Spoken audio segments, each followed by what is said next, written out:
the forefront of Israel's war in the battlefield of courts and banks, we are honored to now hear from attorney ניצנה דרשן לייטנר, president of שורת הדין, who will be joined by journalist טל היינריך. בבקשה.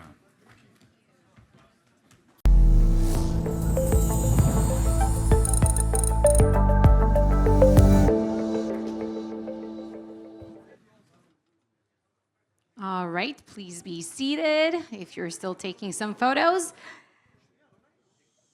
ניצנה. Hi. Great to have you here. So שורת הדין, it's a civil rights organization in the real sense of the word civil rights, because nowadays we're used to, civil rights, human rights being euphemism for anti-Israel.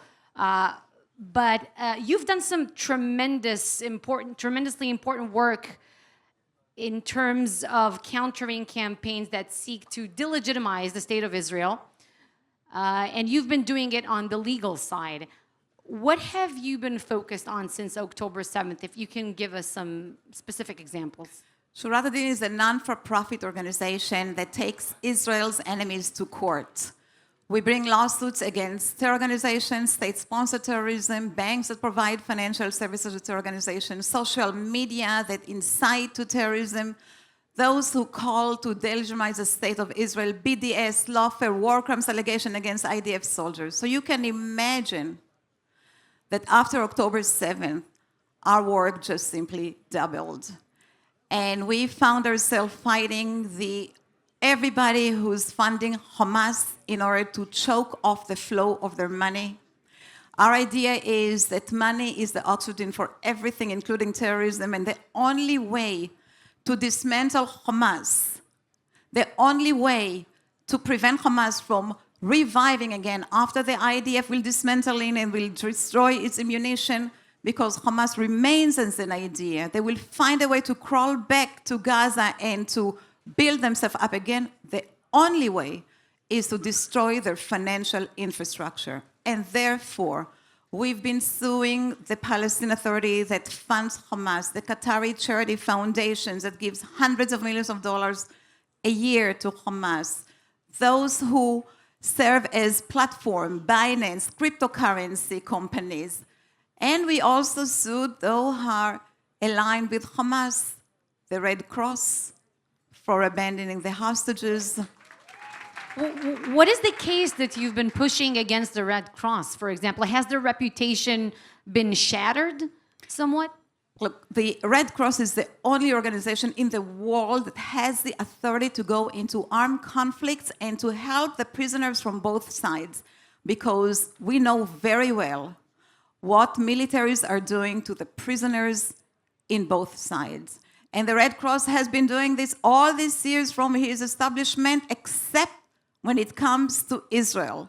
Since at the beginning of the war, the Red Cross refused to go and visit her hostages. Prime Minister Netanyahu met with them, handed them a box of medicine, urged them to go and give it to the hostages, but the head of the Red Cross said, "I'm not doing it," and wished Netanyahu good luck. So we brought a lawsuit against the Red Cross for failing to do their job. That's tremendously important. And I think when it comes to UNRWA, another agency, alleged agency, I should say, that hasn't been doing what it was initially established for, I think in that respect, Israel has somewhat managed to shatter the global reputation of UNRWA, because even in the eyes of media and public eye globally, there have been some questions floating about it. Right. By many parts, thanks to rhetoric coming from leaders, from hostage families, and so forth. But what does the litigation, the legal effort against UNRWA looks like? So UNRWA, we know it's a UN organization that betrayed Israel and alliance with Hamas all these years. But in the massacre, we realized that UNRWA participated, took part in the massacre, kidnapped Israelis, and during the war, UNRWA kept missiles and launchers and rockets in every facility, kindergarten, schools, medical clinic. So we brought a lawsuit against UNRWA. And guess what? UNRWA believed that they have immunity. because UNRWA is a UN organization, and the UN, as we all know, They have has the two immunity. letters. But just 2 weeks ago, the Department of Justice under Trump came to court and filed a statement of interest saying that UNRWA is not a UN organization and it does not enjoy immunity. That's fantastic. One big area of concern, obviously, is the incitement taking place on college and university campuses. It's being portrayed very much as a battle between freedom of speech and religious, ethnic-based discrimination. Is it really so? And what kind of legal action are you taking in this regard? It's very hard to find anti-Semitism in the campuses because all these organizations enjoy freedom of speech. However, there is a line that this organization crossed, and this is aiding and abetting terrorism. When Students for Justice in Palestine calling from the river to the sea, Palestine will be free. They know exactly where the river is and what is the sea. And their goal is really to change and exchange a Jewish state with a Palestinian one. They share the same goals of Hamas, and they use the same tactics of Hamas, intimidation, terrorism.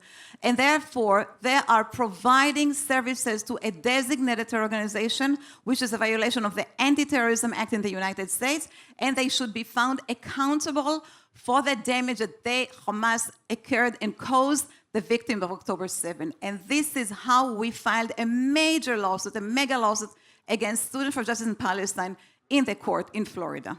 Now, briefly, speaking of accountability, the ICC Chief Prosecutor Karim Khan, the one who sought the arrest warrant against Prime Minister Netanyahu, Defense Minister Gallant, I believe you all saw the bombshell report of the Wall Street Journal that he he sexually abused, allegedly, a woman, and he asked her to drop charges against him because of Palestine. How come, I mean, it always baffles me that these institutions, international institutions, still have some kind of prestige in the global public eye. How are we, what are we doing against it? What do you do? Listen, it's not a secret. After October 7th, the international community betrayed Israel. It begins with the Red Cross and UNRWA and the International Criminal Court and the International Court of Justice and the UN and the Human Rights Organization of the UN. Everybody is siding with Hamas. But we, in שורת הדין, as a non-for-profit organization which is not part of the Israeli government but represent the Israeli cause, must take action. And this is what we're doing, including in the International Criminal Court. We file work on complaints against the head of Hamas and the Palestinian Authority because they are the real war criminals. It's not Benjamin Netanyahu, it's not Defense Minister Gallant, it's the heads of Hamas that came on October 7th and killed and mutilated and beheaded and burned babies alive and raped, and therefore they should be indicted for war crimes.